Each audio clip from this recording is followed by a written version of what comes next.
What is going on, guys? JD from New York here, and I'd like to welcome each and every one of you to WWE Off The Script. This is episode number 16, part number 2 for your week ending June 8th, 2014. And like I always say, this is your number one source for all WWE news and rumors right here on YouTube.com. And guys, I got a loaded show. Like a fucking potato skin from Fridays. Loaded. That's how loaded it is. But before I get into that, I do want to mention a few things. Number one, I got a very special segment planned for tomorrow's Off The Script. You guys are seeing this on Saturday morning. I actually work on this Thursday and Friday and get it out to you guys. But Sunday's episode, I usually wait to Saturday night to actually plan and record and edit and just post it to YouTube. But I do have a very special segment going into that. You will find out tomorrow on Off The Script, so make sure you tune in to see what I'm talking about. I have a very special segment planned, so make sure you tune in to WWE Off The Script, episode 16, part 3, tomorrow at 9 a.m. Okay, so make sure of that. Number 2, if you missed part 1, link is down below, or you can click on the annotation on the screen you see in front of you right now. But enough of me talking. Like I said, I got a loaded show, and I was actually taken back by what I read this afternoon. This is Thursday afternoon now. You guys are going to be seeing, like I said, on Saturday. But I got major news regarding Daniel Bryan. I got 2 conflicting reports about Daniel Bryan's status with the WWE Championship. Now, I wish there was better news. I really do. Okay, but there's not. And I don't know how to even express this to you guys because I'm a huge Daniel Bryan guy. But according to the Wrestling Observer newsletter, Daniel Bryan's rehab on his right arm is going slower than they anticipated. They meaning the WWE. Someone close to the situation noted that not only is he not making progress, but he is losing strength in his arm while doing rehab. This issue with his arm stems from his neck issues. That is a major concern. That's very scary. I continue. Backstage at Raw, the Daniel Bryan injury was the most talked about subject among the people in power. Bryan's prognosis was the reason why they decided to do the Money in the Bank backup plan, because they did not want to do another pay-per-view without the world title at stake. There is a feeling from some that Bryan will still try to wrestle at Money in the Bank, even if it's not the best thing for his health. Right now, there's a tremendous amount of pressure in real life on him to be ready, whether it's direct or implied. If Bryan doesn't wrestle and the title is put up for grabs in the Money in the Bank match, then they may end up doing a second Money in the Bank match at the show for the title shot opportunity, aka briefcase. Vince McMahon is said to be making all decisions right now regarding the status of Daniel Bryan and the angle leading into Money in the Bank. WWE did announce on Main Event this week that Daniel Bryan will be on hand Monday for Raw to respond to Stephanie McMahon's announcement about Money in the Bank. Now, before I get into the other conflicting report about Bryan's health and status, I do want to say, I am a huge Daniel Bryan fan. I am actually one of the many people who are invested in Daniel Bryan's character and the struggle he went through to obtain the WWE Championship. He is one of the few guys on that roster that I connect with. Okay? The underdog, fighting adversity, trying to overcome such insurmountable odds. As a viewer and a lifelong WWE fan, this is the shit that I actually thrive for, that I actually enjoy watching, and what I wait every week to watch. While Daniel Bryan was going through the struggle of fighting Triple H and the Authority and being put in random matches every pay-per-view with Randy Orton, with that WWE title dangling in front of him like a fucking carrot, I was invested in the entire thing. Silly or not, overbooked or not, I was still invested. And I came on here every week and gave you my case about why Daniel Bryan should be the WWE Champion, why Daniel Bryan should have won the Royal Rumble, why WWE should have never even messed this up to begin with, that they had everything booked. Maybe if they booked Daniel Bryan in the right way, CM Punk would still be on the WWE roster today. This is the stuff that I talked about on here. I'm invested in Daniel Bryan. But out of everything that I care for regarding Daniel Bryan, the story that he's been telling on WWE TV, the one thing I want is for him to be back healthy and 100%.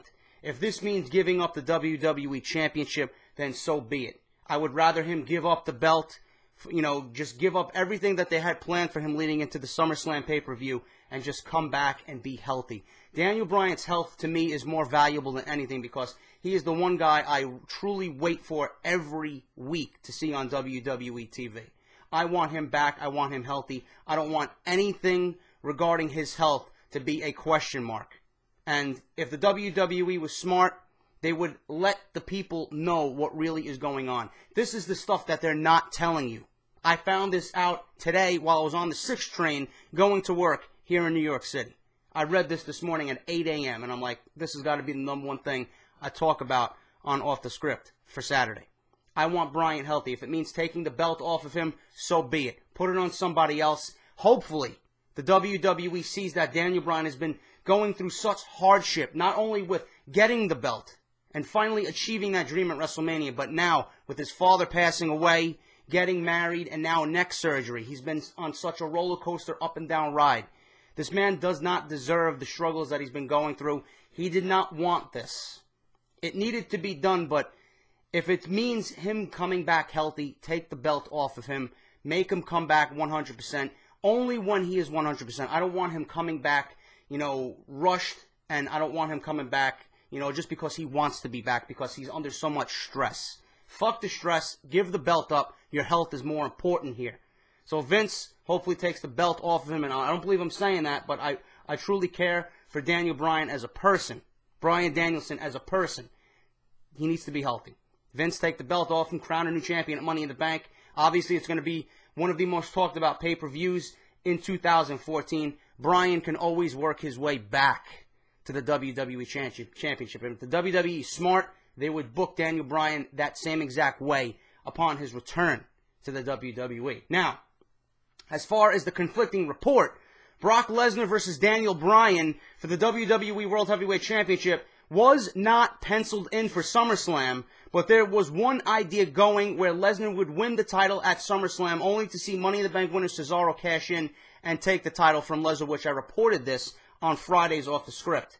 Obviously, everything is up in the air right now with Bryan's status for Money in the Bank on June 29th, but according to Dave Meltzer and the Wrestling Observer this week, that Bryan versus Lesnar is indeed one of the long-term plans right now for SummerSlam and its main event. The Lesnar versus Cesaro feud, which could be part of Cesaro's babyface turn, would take place after the Bryan match at SummerSlam. Now, like I said, this is a conflicting report. I got one report talking about Bryan losing strength in his arm. I got one report telling me that Bryan versus Lesnar is on. I am one of the many who want to see Bryan back, but I'd rather see him healthy. I am one of the many who want to see, for sure, Lesnar versus Bryan for the WWE Championship. But you got to think of it this way. If Bryan is unhealthy to go, they're going to take the belt off him anyway. If he's healthy to go, and he's going to be fighting Lesnar at SummerSlam, obviously the WWE is going to have to book Lesnar to go over. You're not going to bring Lesnar back after WrestleMania in his first match back, after he beat The Undertaker, after he has now conquered one of the most insurmountable streaks that has ever been in the WWE. You're not going to have him come back and not win his first match. You're not going to have him come back and not win the WWE Championship. Otherwise, you're disrespecting The Undertaker, you're disrespecting the streak, and you just wasted everyone's time regarding The Undertaker and his streak at WrestleMania. You can't do that. You got to build Brock Lesnar up like the absolute fucking king of the mountain right now. So if Bryan is unhealthy, take the belt off of him. Give it to Lesnar in the meantime, somewhere down the line. I don't know what's going to happen at Money in the Bank, but if this match does take place, obviously Lesnar's going over. It's the only thing that makes sense. And I'm actually looking forward to a Cesaro-Lesnar feud as well. That's being teased for the last couple weeks because I see Paul Heyman, continuing to push that Lesnar beat the streak. Cesaro's just going to get fucking pissed off. And then obviously those two are going to feud it pretty much writes itself. It doesn't take a rocket scientist to book that type of feud, especially with Paul Heyman leading the way. It should be an entertaining feud and a great in-ring storytelling by both men. But, you know, obviously things are looking on the up and up. The WWE has the right ideas, but the main thing here is Daniel Bryan. He needs to be healthy. So Money in the Bank, as far as I'm concerned, it's looking like Money in the Bank is going to be a can't-miss show. But we're not going to find out until we actually get closer to Money in the Bank on June 28th. Daniel Bryan, like I said, I don't know. It's looking like he's not going to be your WWE champion following Money in the Bank. Sting news. WWE plans to release a Sting DVD next September. This September 2014. I don't know why the report said next September. I forgot to edit my notes. September 2014. WrestlingDVDnews.com confirmed those plans are on, with DVD and Blu-ray releases set for September 23rd of this year in the United States and September 29th in the United Kingdom. There are also plans to utilize Sting in WWE 2K15, which should entice a lot of you video game guys out there that come over for my gaming content. I'm definitely going to be getting 2K15. I'm definitely going to be featuring this on my channel, and maybe I'll utilize the game a little bit more, unlike I did with 2K14. Regarding Sting's contract status, we will not confirm anything at this time, and we cannot confirm anything at this time, according to, this is from the Wrestling Observer as well. WWE has been finalized with a contract, but the two parties are clearly working together to continue pushing that process forward. Sting has said he only wants one more match, one against The Undertaker, and that still is a possibility, but it will all hinge on The Undertaker's desire and health to work WrestleMania 31 next year. Sting in 2K15 would be fantastic. I heard the same thing about Goldberg. Goldberg and the WWE have been talking. Goldberg has been very open about his talks with WWE and Triple H. He's got his own podcast. I have not listened to it yet, but I did hear and read reports about Goldberg possibly as well being utilized in 2K15 to kind of entice him to go into the Hall of Fame and then get that one match and that one payday at WrestleMania 31. So it's definitely going to be something interesting to see. It's just that we have to be patient, because I know everyone and their mother wants to see Sting on WWE TV. I want to see Sting on WWE TV.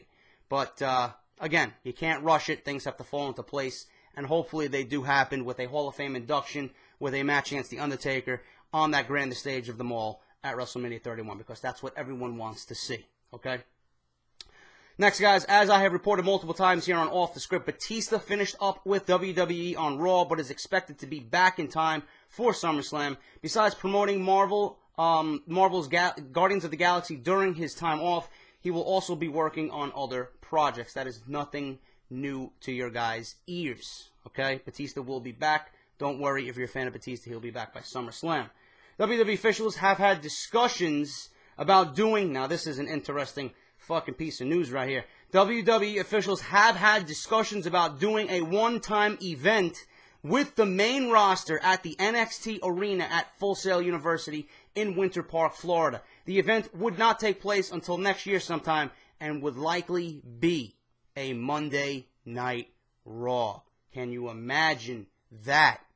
With the talent they have down there and the talent that's coming in, Kenta, Steen, it's going to be unreal. And the talent you got down there right now, Tyler Breeze, Neville, you got, I mean, it's just unbelievable right now. The fucking possibilities. Sami Zayn, the possibilities that you can have showcased with NXT on Monday Night Raw against the main roster superstars on a Monday night. Can you imagine that? That may be the greatest night of wrestling the WWE puts on in years. That's something that gets me excited. I hope that Triple H actually follows through with something like that, because that would bring in the crowd. Let me fucking tell you. I would die to see something like that. WWE officials reportedly are not happy, and this is quite funny, are not happy with the conditioning of Bo Dallas and feel that his body needs to be more toned. It's worth noting that Bo's stomach has become a running joke among fans on social media since before he returned to the main roster. No excuse there. Bo Dallas got to be hitting the gym and less Taco Bell. Okay? So, listen. Bo Dallas, I'm not a big fan of right now. I've been telling fans and my friends on Twitter, I do see myself jumping on board with Bo Dallas once I get more accustomed but I do think that he should be more toned for a WWE superstar. Now, you're probably thinking to yourself, JD, Bray Wyatt is a big guy. He's a husky guy. But, yes, Bray Wyatt is actually fucking toned. He's toned for a guy his size. He looks great for a guy his size.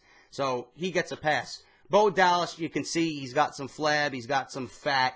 And for a WWE superstar that's going to be on the main roster and showcased in a prime spot on Monday night, you got to look your best. So, hopefully Bo Dallas, listens to the WWE officials and gets more tone, starts hitting the gym, and starts laying off the devil foods cake, okay?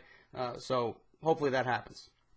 Tyler Breeze news. His stock within the WWE went up a lot after his #1 contenders match against Sami Zayn at NXT TakeOver. Tyler Breeze is a beast. I can't wait till Tyler Breeze actually works his way up to the main roster. I hope Tyler Breeze becomes the next NXT champion and beats Neville. I'm looking forward to that match. And the match with Sami Zayn, probably my favorite match this year in 2014 behind Daniel Bryan and Bray Wyatt at the Royal Rumble. And the Shield versus the Wyatts at Elimination Chamber. Triple H versus Daniel Bryan as well is a notable match of the year candidate as well at WrestleMania 30. But the match with Sami Zayn I watched 3 different times. That's how great it was. If you missed it, I highly suggest you, order the WWE Network, watch NXT TakeOver, and watch how wrestling is supposed to be done. These are the only guys, these guys are actually WWE's main roster #1 competition. If these guys, these young guys, these hungry guys are putting on these types of matches, there's no reason why the main roster guys can't be doing the same fucking thing. Absolutely unbelievable the match that these guys had. So go out, order the network. If you have it, go watch it. If you missed it, unreal. And finally, guys, to end part 2, according to PW Insider, there are people within WWE who believe that while it appears that Eric Rowan and Luke Harper are due for a run with the tag team titles, they won't win the belts after all. And this is what gets me excited. Normally, I would say, fuck that. I want the Wyatts to have a run with the title, but I've been praising these guys. Not on here too much because, you guys really haven't been talking about them. But the talk right now is that WWE will be bringing up NXT Tag Team Champions Connor and Victor, the Ascension, very soon. There's a feeling that the Usos will keep the titles until the Ascension arrives and eventually takes those belts off the Usos. I cannot wait. The Ascension are absolutely fucking beast. As a tag team, that's what you look for in a tag team. They got the look. They got great entrance music. I love their entrance altogether with the lighting and the smoke and just, how they do it all. Mix that all in one big bowl, and it's unbelievable. And they remind me of a modern-day Legion of Doom. I know one of you guys actually said this to me. They remind them of a modern-day Legion of Doom. And yes, that's the one tag team I would actually try and compare the Ascension to. They're not obviously the Legion of Doom. They're not on that level yet, but they got the look, they got the moveset, they got the size to be one of the most dominating teams in years on the tag team roster. I love tag team wrestling. These are the types of teams I want. Teams with meaning, teams that gel together, teams that look great together. You got the Wyatts, you got the Usos, you got the Ascension. That's a great starting point for WWE. There's no way that they can mess that up. I look forward to the Ascension arriving on the main roster, and it's going to be absolutely amazing to see the Ascension actually, gelling with the likes of the Usos and the Wyatt family. It's going to be great, so I can't wait to see that. But that's it, guys. That is your part 2 for WWE Off The Script. Again, I do have a special segment planned for tomorrow on part number 3. Look forward to that. You will know it when you see it. Also, part 3, it's going to be a Shield heavy part 3. If you guys want the latest breaking news on Seth Rollins, major news, why his heel turn was done. I got the answers you guys are looking for. You're not going to want to miss part 3. And again, if you guys, are going to be tuning in tomorrow, I got that special segment as well, so tune in for that. And I also got news on Roman Reigns. I got news on Tough Enough. I got news on Diamond Dallas Page and Jake Roberts actually reaching out to Bray Wyatt to help him further his character. Big part tomorrow, guys. Part 3. Don't miss it. I'm JD. I'm going to drink a nice cold beer, relax after a long day, and I'll see you guys on Sunday for part number 3 Off The Script, guys. Take care. I'll talk to you soon.